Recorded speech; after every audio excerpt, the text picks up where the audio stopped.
Dando continuidade.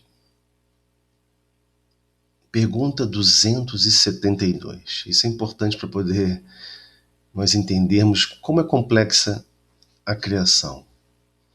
Poderá dar-se que espíritos vindos de um mundo inferior à Terra, ou de um povo muito atrasado, como os canibais, por exemplo, nasçam no seio dos povos civilizados? A espiritualidade nos esclarece. Pode. Alguns há que se extraviam por quererem subir muito alto, mas nesse caso ficam deslocados no meio em que nasceram, por estarem seus costumes e instintos em conflito com os dos outros homens. Geralmente estão sempre imaginando que esse educandário que nós estamos vivenciando só existe uma porta, né? A porta de saída. Mas existe igualmente a porta de entrada. Outros irmãos estão chegando de mundos inferiores. Então pode sim ter irmãos que prossigam nessa senda. Pergunta 275. O poder e a consideração de que um homem gozou na terra lhes dão supremacia no mundo dos espíritos? Ou seja, a pessoa foi uma pessoa importante, uma pessoa poderosa aqui na Terra.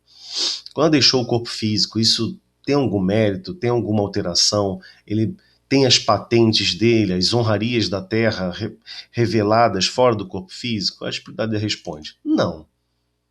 Pois que os pequenos serão elevados e os grandes rebaixados. Lê os Salmos. Então, na pergunta A, Kardec ainda insiste para que possamos termos uma melhor compreensão sobre o que significa esse elevar e se rebaixar.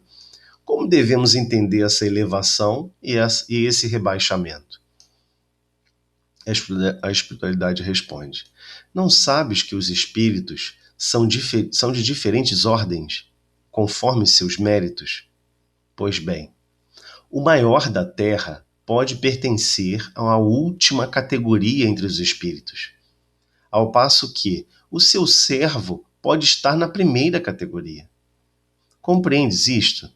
Não disse Jesus: aquele que se humilhar será exalçado, e aquele que se exalçar será humilhado. Então, nós observamos que nessa escola de inumeráveis repetições que teremos que executar aqui na Terra, o caminho da evolução requer busquemos os desígnios do Cristo e não simplesmente os dons das posições materiais. Pergunta 334.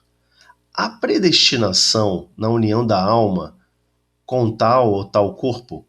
Ou só a última hora é feita a escolha do corpo que ela tomará? Ou seja, o espírito está para reencarnar.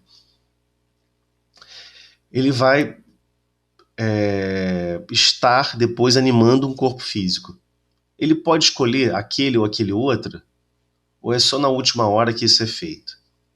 Que isso se ocorre? Então, a espiritualidade nos esclarece. O espírito é sempre de antemão designado.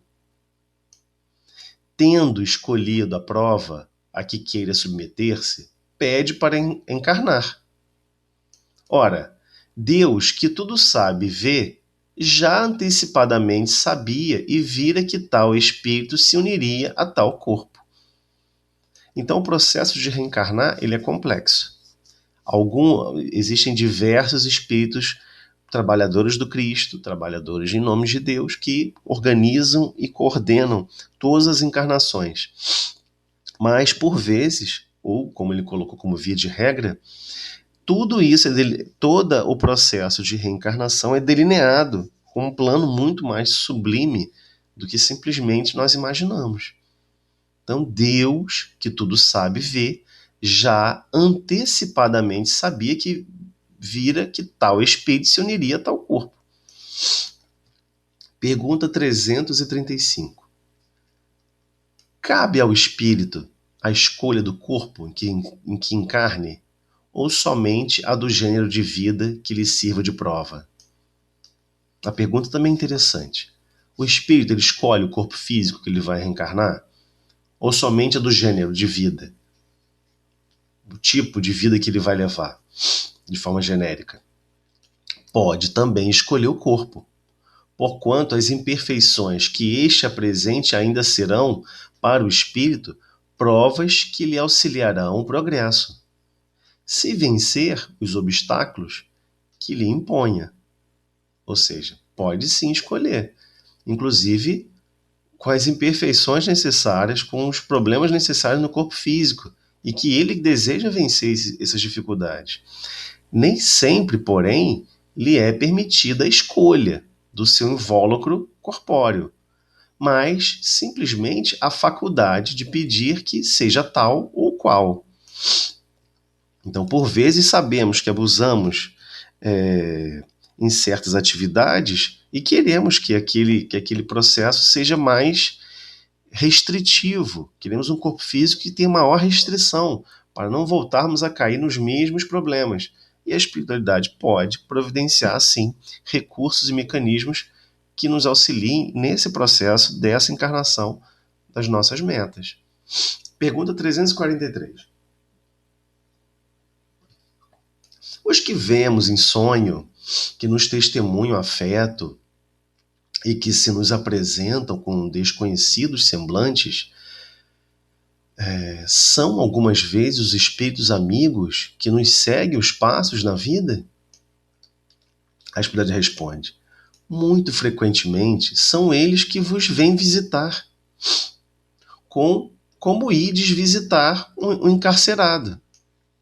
Então, ou seja, nesse caminho de evolução, nesse caminho de progresso, nessa grande batalha que nós estamos traçando sempre conosco mesmo, nesse processo de evolução moral e intelectual, temos que entender que aqueles que são nossos amores, aqueles que são caros em nossos afetos, eles continuam preocupados conosco e nos visitam, nos auxiliam, nos inspiram. Deixa disso, para com isso. Seja mais bondoso, mais fraterno. Então não é simplesmente reencarnar por reencarnar. Há todo um processo de criação de mecanismos que facilite, que seja possível que um coração fraterno nos toque a alma para que possamos ter as escolhas segundo os desígnios de Jesus. Então, pergunta 350. Uma vez unido ao corpo da criança, e quando já lhe não é possível voltar atrás, sucede alguma vez deplorar o espírito a escolha que fez? O que Kardec está perguntando? O espírito decidiu reencarnar. Já se iniciou todo o processo. Desde a fecundação, o espírito já tem as primeiras ligações com aquela vida. Então Kardec pergunta, em algum momento ele pode... Opa, peraí, vou desistir, vou pular para trás, estou achando que isso vai ser muito difícil. E a espiritualidade responde, perguntas se como homem se queixa da vida que tem, se desejar que outra fosse ela, sim, isso ocorre. Se arrepende da escolha que fez, não, pois não sabe ter sido a sua escolha. Eis a benevolência divina, a bondade divina, e não nos deixar lembrar o que nós escolhemos antes de reencarnar. Seria um grande engarrafamento nesse processo, porque muitos iriam, por medo, no meio do caminho, querer dar para trás. Então ele prossegue. Depois de encarnado, não pode o espírito lastimar uma escolha de que não tem consciência.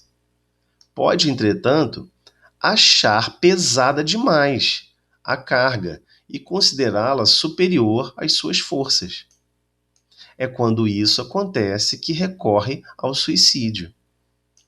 Então todos nós temos que ter essa consciência que todas as vezes que algum irmão está tendencioso ao suicídio, é que ele está considerando sim que as provas dos quais ele mesmo está alinhado a cumprir, ele está achando pesado demais. Eis o motivo que temos que ser fraternos uns com os outros e suportarmos uns aos outros. Pergunta 784. Bastante grande é a perversidade do homem. Não parece que, pelo menos ao ponto de vista moral, ele, em vez de avançar, caminha aos recuos? Então a pergunta de Kardec é a mesma que todas as vezes nós fazemos quando reencarnamos. Porque parece que estamos sempre em contato com alguma coisa que demonstra o contrário à lei de progresso, o que é uma lei divina. A espírita responde: enganaste. Observa bem o conjunto e verás que o homem se adianta, pois que melhor compreende o que é mal, e vai dia a dia reprimindo os abusos. E aí vem a frase que é chocante: faz-se mister, faz-se necessário que o mal chegue ao excesso, para tornar compreensível a necessidade do bem e das reformas. Então temos que ter essa consciência. Ainda vamos observar diversos irmãos, diversos companheiros, às vezes diversas pessoas ligadas ao nosso mundo íntimo, por vezes buscando esse excesso do mal. Mas é uma necessidade. Só assim ele vai compreender que nesse caminho o sofrimento é muito maior. E vai compreender que não é esse o objetivo da criação. E assim vai buscar a necessidade do bem e das reformas. E a gente só percebe isso no corpo físico.